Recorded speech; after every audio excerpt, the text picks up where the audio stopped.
All right, stop commenting right now. Please wait till the end of the video to leave any comments because I don't want you to throw unwarranted support behind me, or I don't want you to be embarrassed until you find out what this conversation is really going to end up being. But I want to make sure that I get your attention, and I also have some very important topics I want to touch on because tomorrow, Tuesday, Election Day, is a very big deal in many ways. And I feel an obligation to address all of you here to give you some transparency about who I am and what I support, but also to motivate those who might need the additional motivation to get out there and actually participate. And I understand why a lot of you are not, but there are some things that I want to bring to your attention that I think are vitally important right now. And I want to start this with some backstory, okay? So my first inclination towards politics was back when I was in high school. And that was when 9/11 occurred. And then, of course, thereafter, we had the global war on terror. And I was very upset as a young person about the fact that we were involved in these wars that clearly at the time didn't seem to have any correlation to what happened on 9/11. So because of that, I got a little bit more politically involved, and I even started writing articles for an underground online magazine at the time, talking about all of your typical topics, right? Being anti-neo-Nazi, anti-racist, all the things you hear when it comes to a lot of the more woke talking points today was something that I was involved in as a young person, okay? And I was heavily involved in music as well, very punk rock, listening to a lot of bands that were very anti-establishment, bands like The Exploited, bands like Anti-Flag, bands like a lot of other punk bands who don't like the government, basically, okay? So in many ways, I was just anti-authoritarian and anti-establishment, but also heavily invested in politics and found them to be interesting for a very long time. Moving on from there, my first presidential election that I was eligible to vote for was in 2008, and I did not vote. At the time, I had just moved to California, and I was in a rock band, which is why I moved to California, actually. And you can kind of understand that as a young person, here I am performing in a rock band in California. So you can kind of understand where a lot of my philosophies were and a lot of the influences that I had around me and how my politics may have at least been to some degree at that point in time. But I wasn't invested as much as I was before. I had a lot on my mind about trying to be successful while also working and paying my own way and everything else. So I didn't even vote in 2008, nor did I vote in 2012. But to be completely honest with you all, in 2008, had I voted, I would have very likely voted for Barack Obama because, well, that's where a lot of my interests were at the time regarding, social aspects and things of that nature. And there was zero chance that I would have ever voted for John McCain. Moving forward, 2012 came around, same story, wasn't invested enough to actually take the effort to go out and vote or anything along those lines. However, I don't know how that would have turned out. I had definitely grown by then. I was a little bit older. My life had changed a little bit more. I was more exposed to the way that business and everything else worked. And I can't say for sure that I would have voted Republican or not, but I don't think I would have at that point in time because I was still in the rock band, still in California, still had a lot of influences around me and wasn't fully invested in it.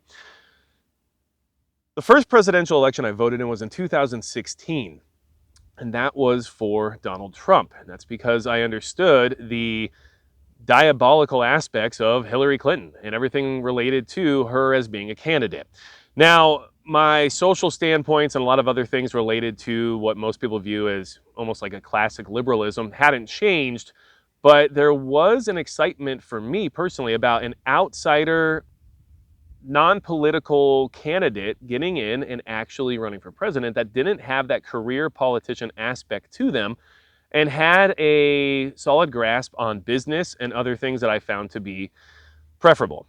So, 2016, that was the first time I voted, and that was who I voted for, and of course, we know how that turned out. And then, of course, in 2020, I voted for Donald Trump once again, and it didn't turn out the way I had hoped, and a lot of things had happened since then. Now, come 2020, and for a time period thereafter, due to the, let's just say, not very stable election process, I found myself divested from the concept of our political system quite a bit, to the point of what a lot of people would refer to as being blackpilled, right? Where you don't have any faith in the systems and you basically remove yourself from the equation because you're no longer considering it to be valid, right? And that's how a lot of us, I'm sure, felt, because things didn't seem right, a lot of stuff didn't add up, and of course, there was a lot of questions that were never answered. And it was easy to assume that the powers that be, which this is the belief I still hold to this day, were working against us to some degree without including the will of the people in that equation. So, why am I bringing this up? Because this election is actually pretty important. A lot of people don't feel that way. I understand that 100%. I gave you my backstory so you would understand that I have a perspective that allows me to look at this from a certain point of view that might not be stereotypical, let's just say, okay? So, this election, the Trump campaign has learned a lot from their mistakes previously, right? And we also know that the Kamala Harris campaign is just a continuation of what we currently have right now, but with a larger level of influence being available to those who want to influence that person due to, well, what seems to be, at least in my opinion, a lack of will. So, why does this matter? Why am I telling you about this? Because a lot of you here in this community, and myself included for quite a bit of time, are blackpilled, just to use a phrase that's a little bit easier to digest. And blackpilling, like I said, just gets you to the point where you don't believe in the system anymore, so you no longer participate. However, there's something you need to know about blackpilling. In many ways, and this has been shown before, it is a psyop. And it's not something that I came to in the sense of a conclusion very easily. After doing a lot of research and after trying to gather my thoughts and give you something worth listening to when it comes to a video like this one, I wanted you to be aware of the fact that blackpilling is targeting certain demographics and is used against people like us in order to create a self-disenfranchisement. So what do I mean? Well, first off, foreign and domestic adversaries promote the concept of blackpilling. It's not just an organic idea that's spread around different channels of social media to those who feel the same way. This is a promoted propagandistic ideology that benefits a lot of very bad people. So first off, the way that they do this is that they target participation discouragement in specific demographics. They don't want certain people to vote. They don't want people to get invested in politics. They don't want people to get familiar with how the system works. They want you to remove yourself from the equation, aka taking away an obstacle. And of course, they target specific demographics, right? Now, what does that do? It suppresses turnout for a preferred outcome for those enemies, both foreign and domestic. And social media increases the effectiveness of these PSYOP campaigns because, well, we get into a little bit of an echo chamber and we all talk about the same things and how we don't believe that there's necessarily any validity here and that it's rigged and everything else, and everyone starts to believe each other, and then it just grows exponentially from there. Of course, there was evidence of this happening during the 2016 election from certain Russian groups. Of course, that was used as a way to try to denigrate the Trump campaign, but in reality, their main goal was just to get as many people divested from the political and voting system as humanly possible, because it creates a level of chaos, it creates a level of complacency, and it allows them to be more influential in the future. Now, what this all does, the goal of it, is that it erodes trust and it prevents collective action, okay? Let me repeat that part. It prevents collective action. If you get everyone to remove themselves from the system, it's hard to make any changes to that system, especially in any sort of collective way. I think you understand where I'm going here. Now, what group is most likely to be targeted and more susceptible to the black pill ideology or concept or psyop, whatever you want to call it at this point? We're all on the same page here. Right-leaning voters are much more susceptible. Why is that? Okay, and understand that if you're right-leaning and you're watching this video, you've been targeted for this exact reason, okay? You're more susceptible because you're skeptical of federal authority and you feel betrayed by the institutions, right? They generally don't help you very much. And federal authority is a scary concept for anybody who has a level of conservatism because we see what they do on a regular basis when it comes to trampling on people's rights. It's also because certain groups within the right-leaning communities will promote it because it allows them to have additional influence while also promoting radical actions that don't have any intent behind them, right?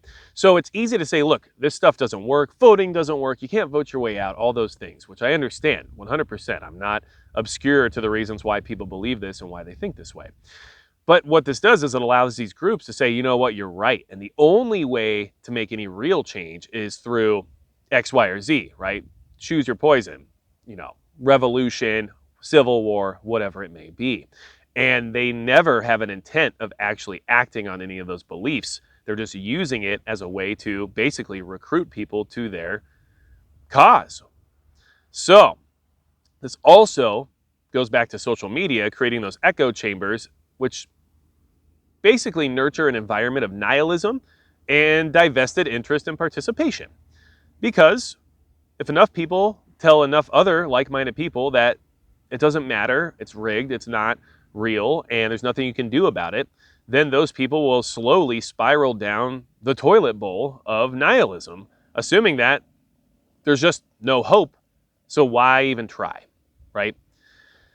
This is called targeted self-disenfranchisement.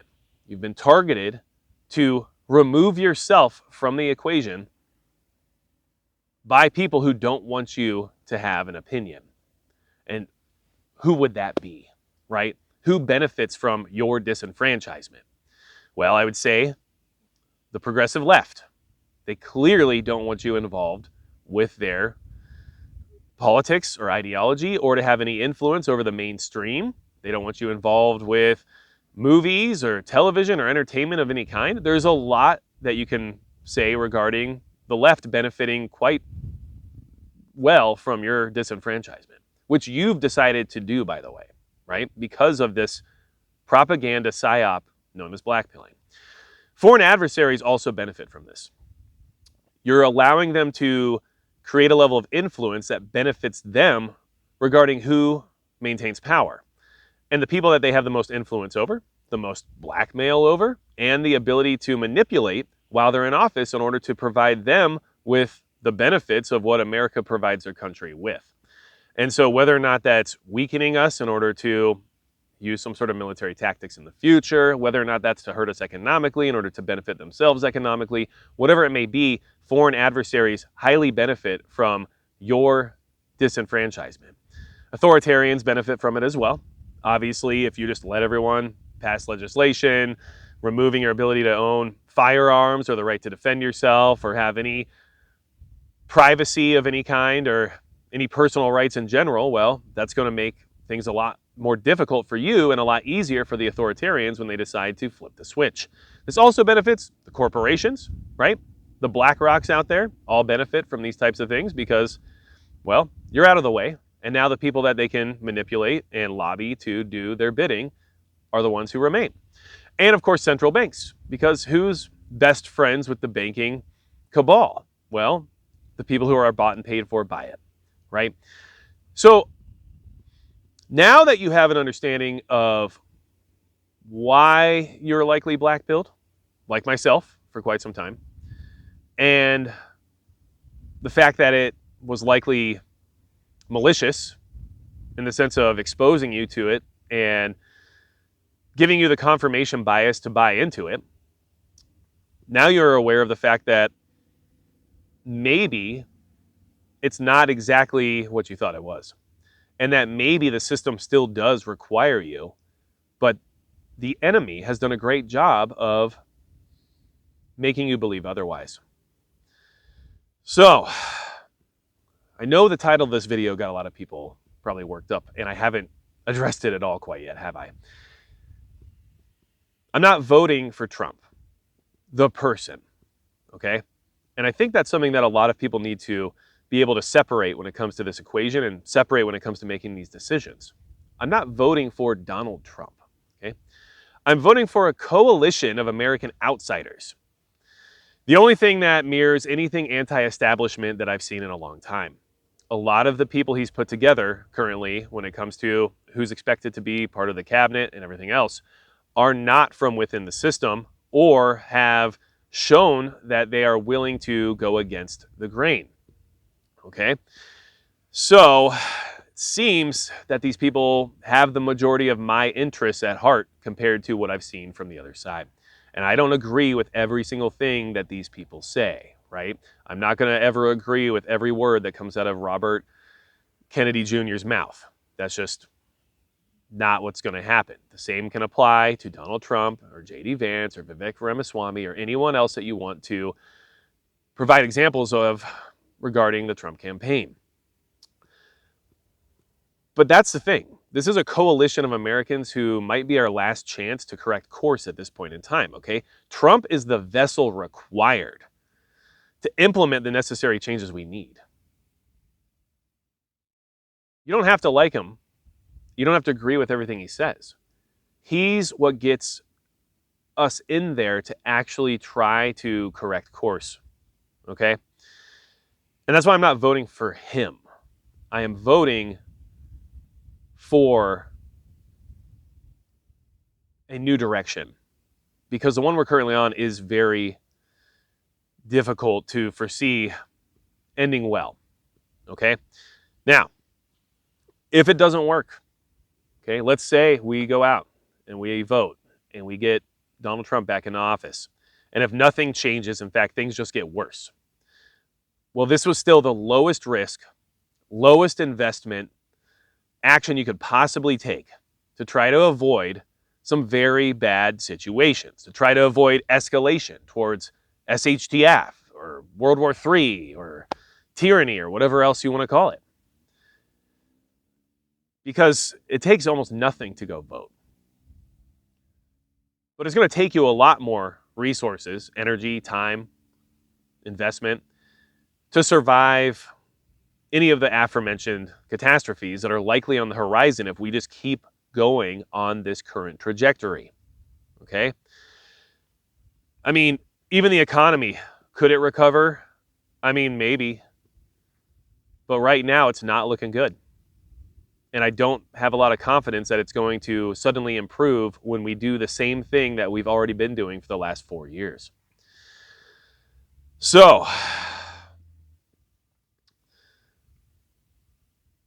if it doesn't work out, we tried the only other option. We try to change the current path.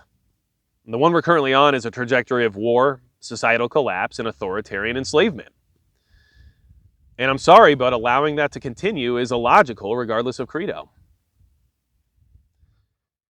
So, I felt very obliged, I was about to say, to sound even more bougie, I guess, but I felt obligated to have this conversation because it is more important than a lot of you may assume to actually just get out and vote. There is a margin of error. And when I say error, I mean errors that may have been made on purpose, right? There's a margin of error that can be defeated if the margin of success overwhelms it. And it doesn't matter if you're in a blue state, if you're in a red state, or whatever. That one vote could make the difference of getting us off of this current trajectory. And you know what? It might not. I can't say it will. But I can say that if it doesn't, well, what really changed? But you barely did anything at all to try to make it change. Versus by doing nothing, we know it won't change. And life could get really hard, really fast. And in fact, it already is for millions of Americans out there. So, I hope you didn't comment yet. Remember, I told you that at the very beginning of this video. But this was a lot to go over and a lot of things I wanted to discuss. I'm not voting for Donald Trump. I am voting for this coalition that he's put together for a change of regimes that can allow us to possibly divert course from some of this annihilation we currently face. And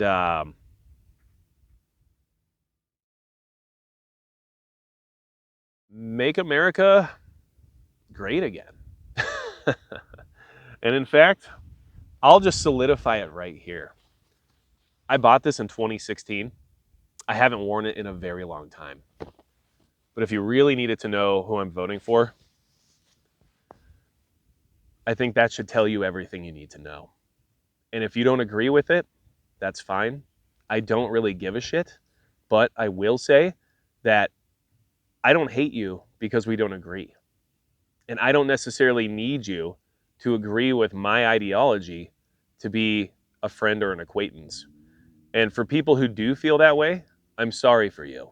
But in general, I have friends and family and people all over this country who don't agree with me politically that I will still invite to my home on Thanksgiving or Christmas or whatever it may be, because this is important, but people still are the most important. And I can't control how you might act about the fact that this is the way that I'm going, but I can control how I act. And regardless of your ideology or your politics or anything like that, I honestly do hope you prepare, because the goal of this channel is to get more Americans prepared. And most likely you're an American. So I want to see this country succeed, become prosperous, and survive whatever may come. So now you know.